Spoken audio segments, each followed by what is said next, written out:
Lundi 17 novembre 2008, 10h30, École des métiers du Gers. Je fais cours quand tout à coup, sans prévenir, font irruption dans ma classe, 4 gendarmes décidés, accompagnés d'un maître chien affublé de son animal. Personne ne dit bonjour, personne ne se présente. Sans préambule, le chien est lancé à travers la classe. Les élèves sont extrêmement surpris. Je pose des questions aux intrus, demande comment une telle démarche en ce lieu est possible. On ne me répond pas. J'insiste. On me fait comprendre qu'il vaut mieux que je me taise. Les jeunes sont choqués. L'ambiance est lourde, menaçante. J'ouvre une fenêtre qu'un gendarme, sans rien dire, referme immédiatement, péremptoirement. Le chien court partout, mord le sac d'un jeune à qui l'on demande de sortir. Le chien bave sur les jambes d'un autre terrorisé, sur des casquettes, sur des vêtements. La bête semble détecter un produit suspect dans une poche, et là encore on demande à l'élève de sortir. Je veux intervenir une nouvelle fois, on m'impose le silence. Les sacs sont vidés dans le couloir, on fait ouvrir les portefeuilles. Ces intrusions auront lieu dans plus de 10 classes et dureront plus d'1 heure.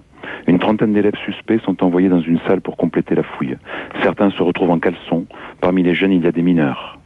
Dans une classe de BTS, le chien fait voler un sac. L'élève en ressort son ordinateur qui ne fonctionne plus.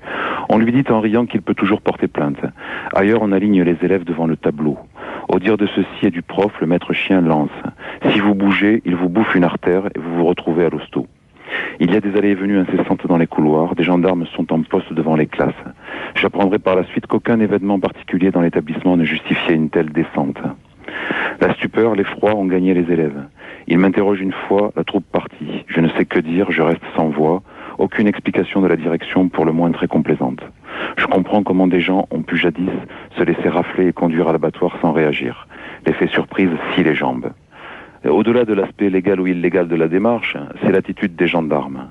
Très impoli, menaçant, ironique, agressif, méprisant, sortant d'une classe de BTS en disant « Salut les filles », alors que bien sûr il n'y a que des garçons.